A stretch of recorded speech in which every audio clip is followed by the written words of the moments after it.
ever woke up and your vision was all blurry? Not just eyesight vision, but business and life clarity. It makes you think how many times you felt that way. Well, today I'm going to have fun with playing on words because words like vision mean different things to someone like me, an eyesight professional, compared to somebody who's in business and marketing, who think of vision as either a goal that one needs to get to or a projection of where one wants to go.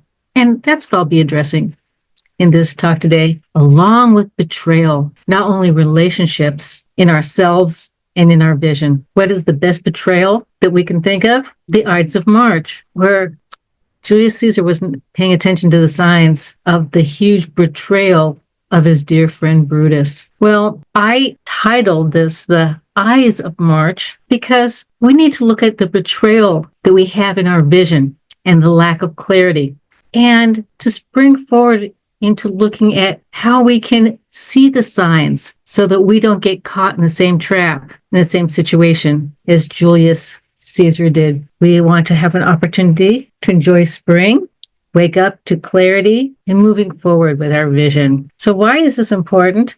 Well, when we ignore those warnings about our eyesight and our vision, the same way that Julius Caesar did, we could run into some horrible pitfalls like loss of vision and blurriness. So this talk is about sharpening our focus, physically and metaphorically, so that we can march forward with confidence. Well, who am I to give this talk? I'm Katie Friedman. I'm a licensed dispensing optician. And that means that I've taken a little bit more education than just an apprenticeship on the job training. My journey began in the third grade when I was sitting in the back of the classroom because that's where alphabetically I belonged. And I couldn't see the chalkboard. I mean, real chalk on real chalkboard. It was just blurry to me. And so I played. I had a problem with concentration and anything that could happen because I couldn't see. I mean, what's a kid to do? Play, right? So kids do.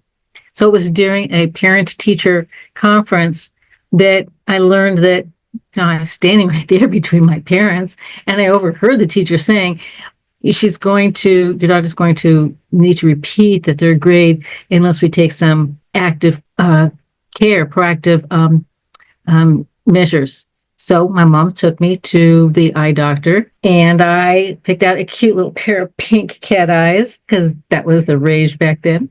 And when I picked them up, whoa, I could see the leaves on trees at a distance.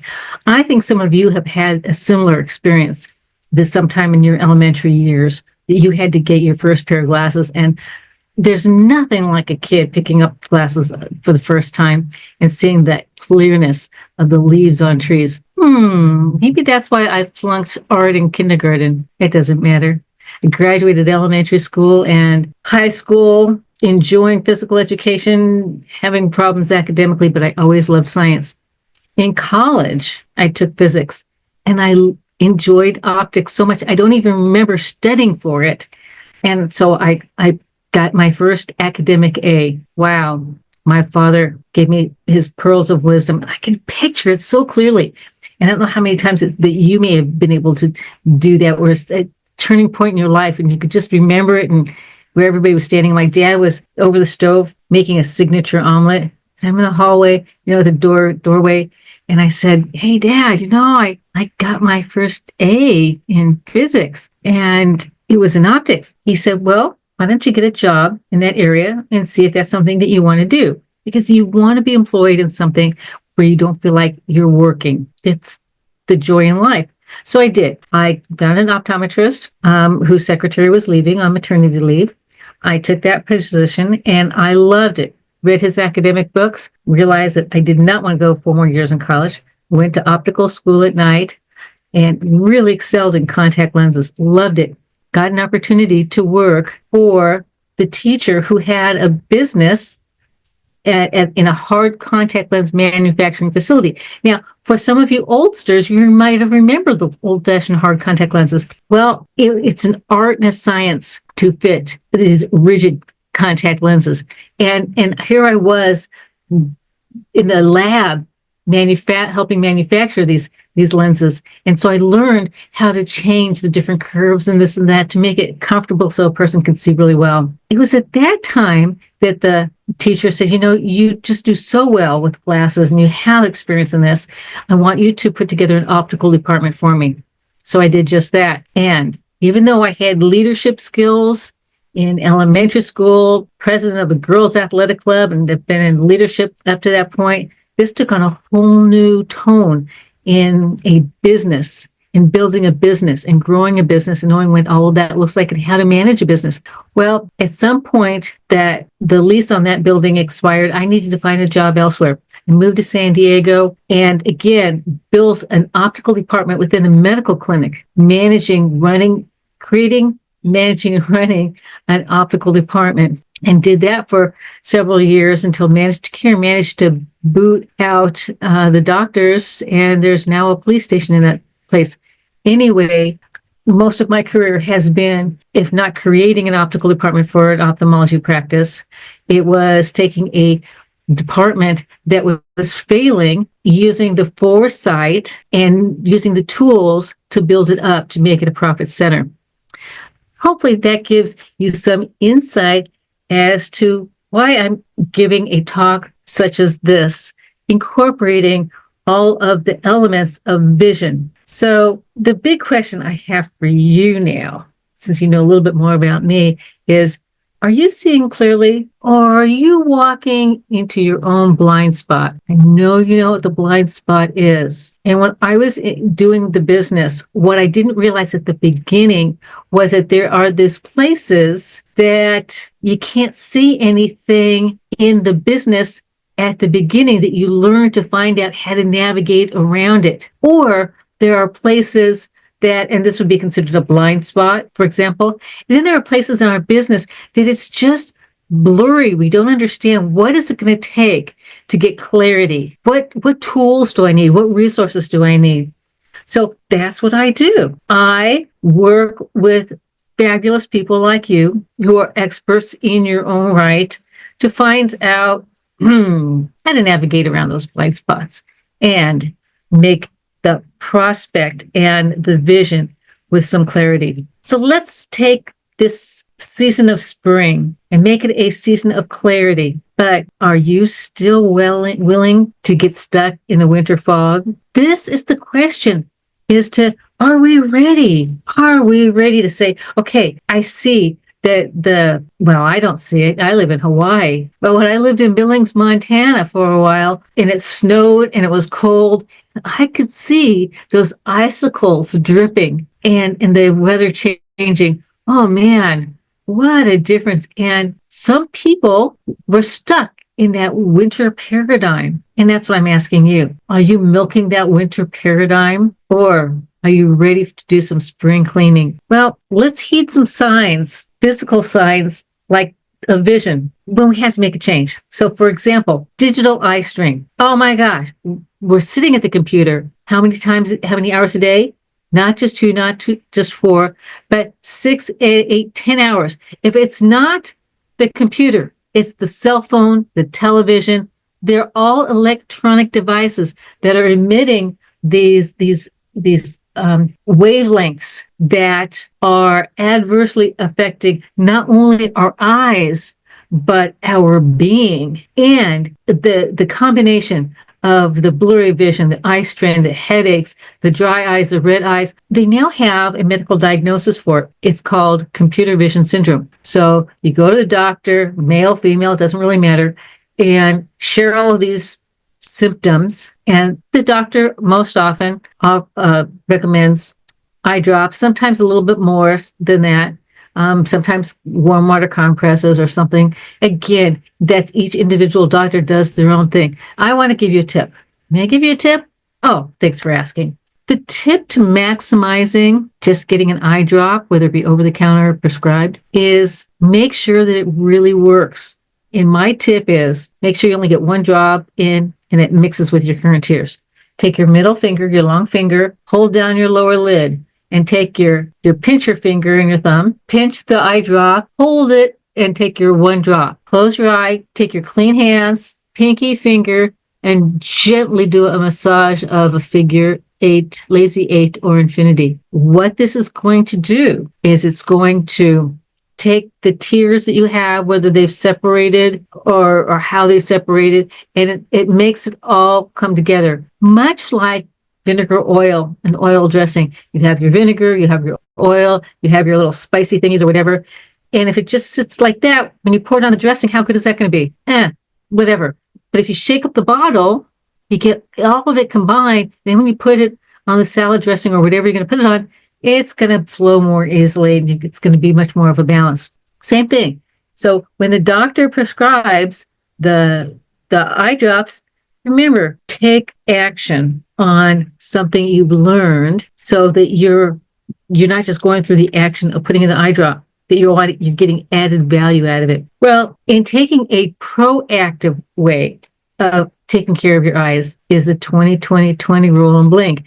Give your eyes a break today. Every 20 minutes, look up from your computer at least 20 feet. Look to one side, out the window, down the hall, say hi to somebody. Slowly turning your eye so it's at least 20 seconds and look at least 20 feet away and come back and blink. The 20-20-20 rule means every 20 minutes, look out at least 20 feet away for 20 seconds. And what this does is it takes your eyes that are stuck in a position of stressing the muscles, and then it gives them an opportunity to because you're looking instead of like this at the computer, that's exaggerating, but you're looking out at least 20 feet. So that's one of my favorite quick fixes. And the next one is the business and life warnings. And hey, it's about lack of goals.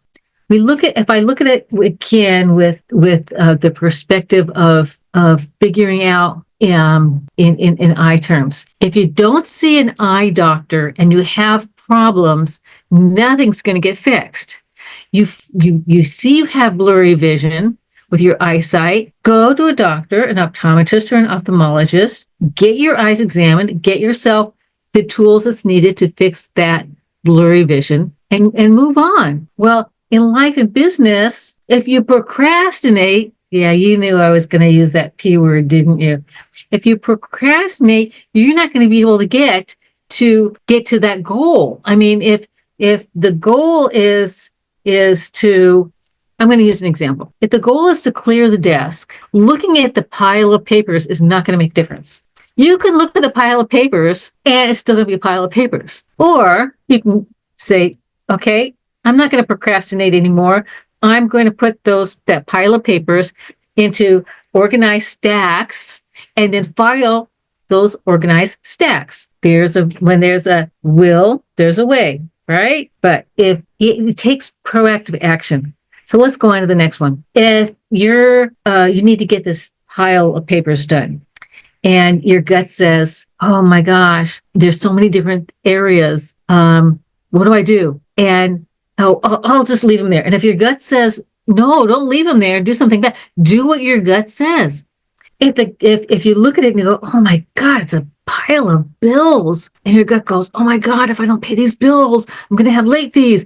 Listen to your gut. It's not going to betray you as much as the brain may betray you. Pay the bills so you don't have to deal with the late fees and you don't have to think about it and worry about it. Hey, that could go into the category of wrong focus. Wrong focus means that one is worried about the what ifs. And what if we put the what ifs on a side burner? Let me see if I can clarify this. I'm not going to make a list. Why am I not going to make a list? Because I don't follow lists. Well, how is me not making a list or me making a list and not following the list going to help me with my progression in getting to my goals? And if that happens over and over and over again, hey, that's going to lead to burnout. So lack of focus does not help you get to your end result. You know this. I don't have to go over it and over it because the best part is I'm talking to professionals. I'm talking to people who already are an entrepreneur executive leader. It's something in that category. And if you're a housewife, you know that if you don't do the laundry, then everybody around you is going to be really upset with you, right? Right. So I call that a blurry vision mindset. Okay.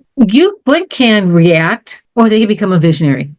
One can react saying, "Oh, the laundry will get done eventually. I'm not in the mood today, and the family's getting mad at me. Well, why are you picking on me?" And that's a reactive mode compared to taking that approach of, okay, in order to get this laundry done, we can do it 3 different ways.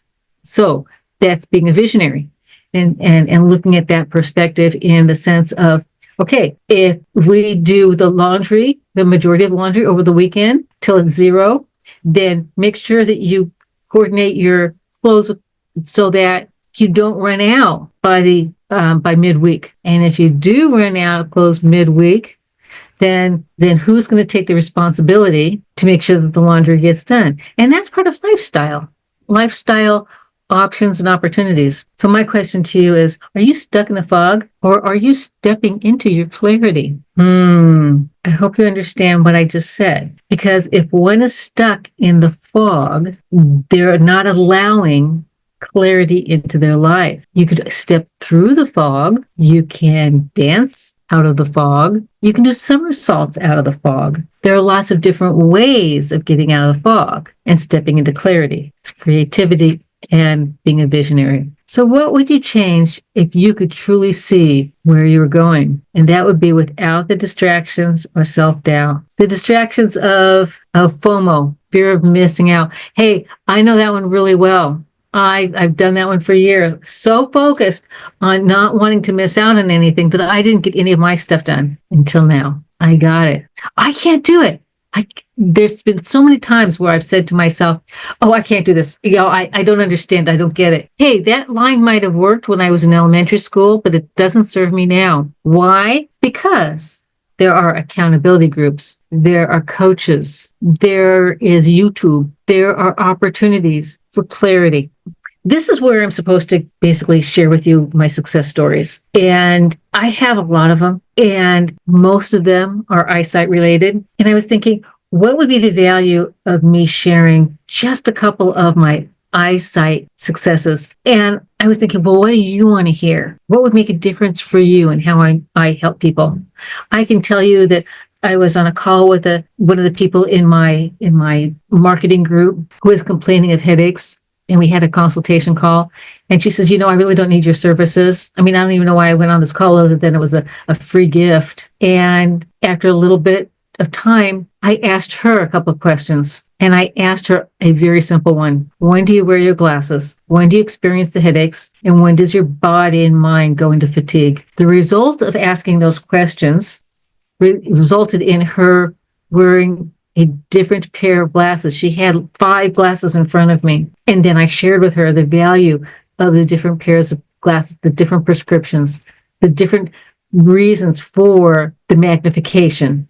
And immediately she said, my headache is gone. It's what I know and how I apply it that allowed her to no longer be reactive about what she was feeling. And she was able to move forward and take care of herself, because now she knows when to wear the different pairs of glasses. I have another story just about asking for questions. So my grandmother lived with me. I called her Fama. It's a family thing. Her name is Fanny, and Grandma actually was. She rested. So Fanny plus Grandma is Fama, and she was having problems reading. She loved to read, and at this point she's in her early 80s, and she came back to the doctor's office. And she said, the doctor said, I have a freckle in the back of my eye, and that's why I can't read as clearly anymore. And I asked her, I said, well, how are you reading? She said, well, I got a new pair of really strong glasses, and that helps a bit. But I know the story, so I can kind of work with it. And here, when I got an opportunity to work as a low vision specialist, I realized that she was diagnosed with age-related macular degeneration. And now I know what to do for people who either have a history of age-related macular degeneration and also are concerned about their eyes. Hey, can I give you another tip? And that is listen to what your body says. If your body says, I'm having problems reading up close, tell somebody I'm having problems reading up close. It may mean that you need to do something like eat foods that are healthy for you and take vitamins, because magnifying glasses prescription may not be your only resource, the only need. If you have a situation, I'm just putting it in the place where it's not supposed to be, but if you have a question, put it on my Facebook page. Ask me the question. I'll probably give you the answer. And if it's something that's needs more time and whatever, we can talk about that at the very end.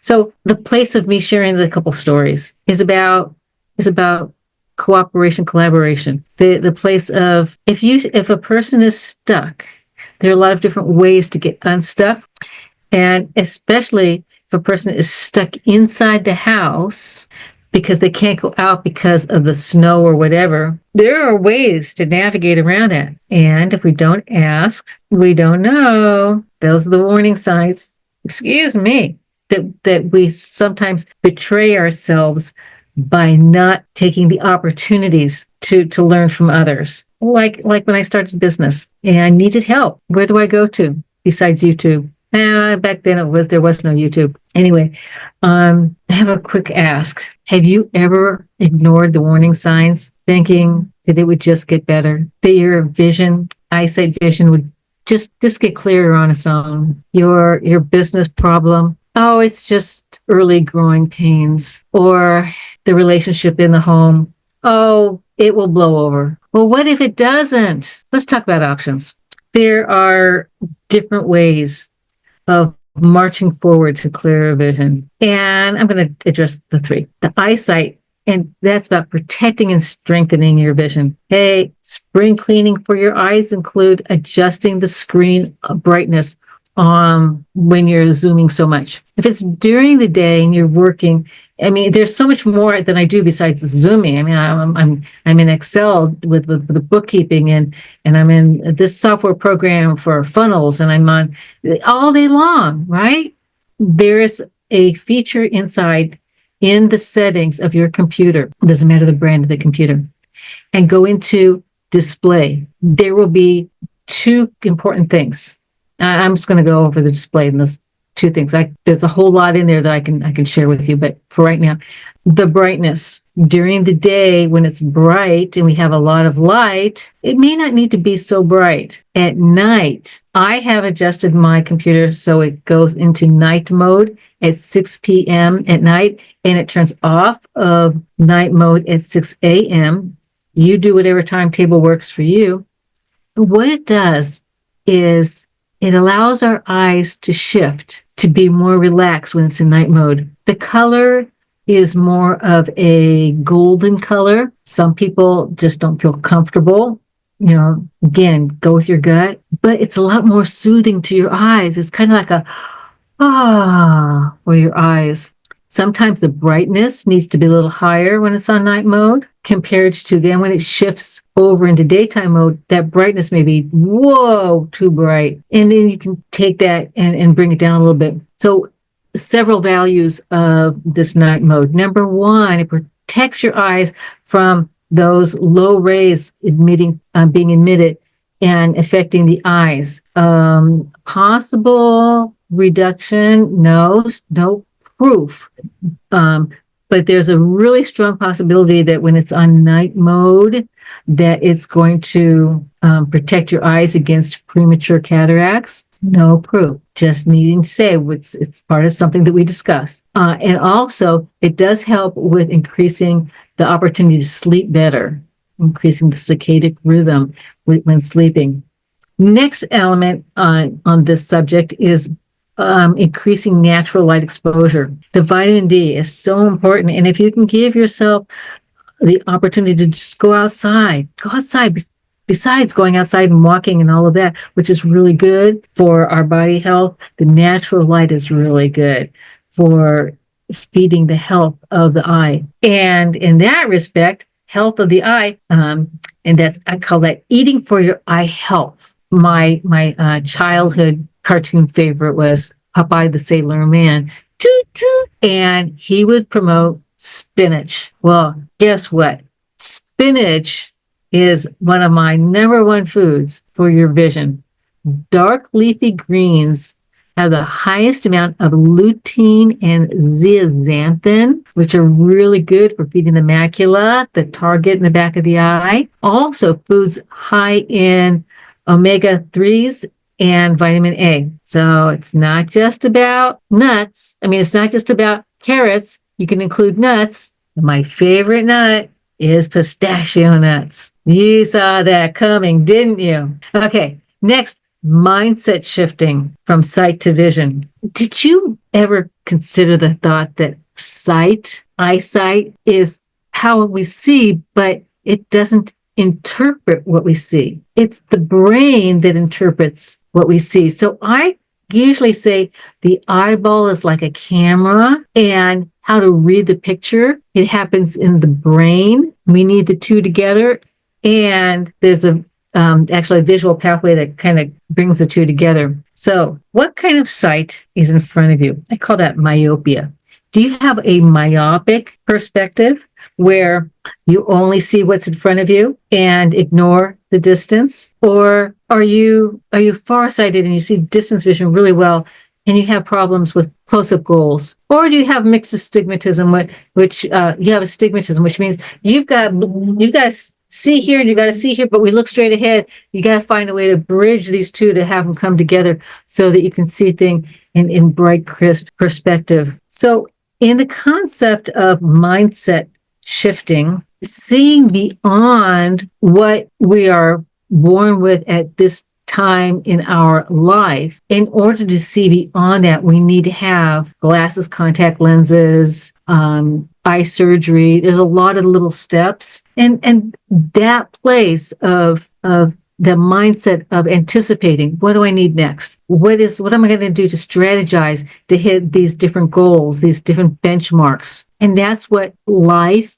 vision and business vision, and how they come together when we strategize, when we work with other people, when we collaborate with others, and we use the tools that are the resources at our fingertips. Successful leaders don't just see the present, they envision the future. They create the path to make it so. They know the end goals. They know when they want to. They know how to get there. If they don't know how to get there, they ask, they find a way, and then they envision the future.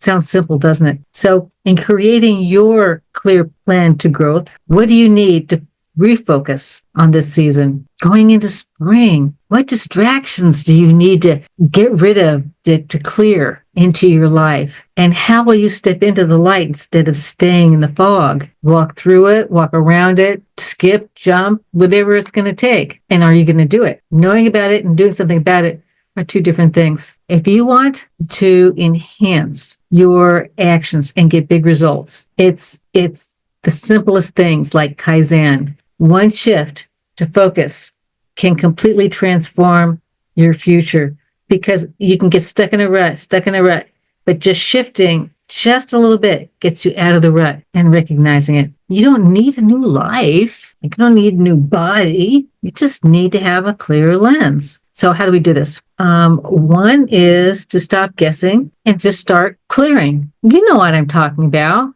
Don't guess, what do I got to do next? Create the experience. Clear those choices. Focus on increasing your impact, productivity, and income. It sounds so easy, doesn't it? So these are quick action steps that you can take right now. Commit to one eyesight habit a day, whether it's hydrating, like drinking a lot more water, putting in eye drops, or modifying your screen, going and changing your lighting.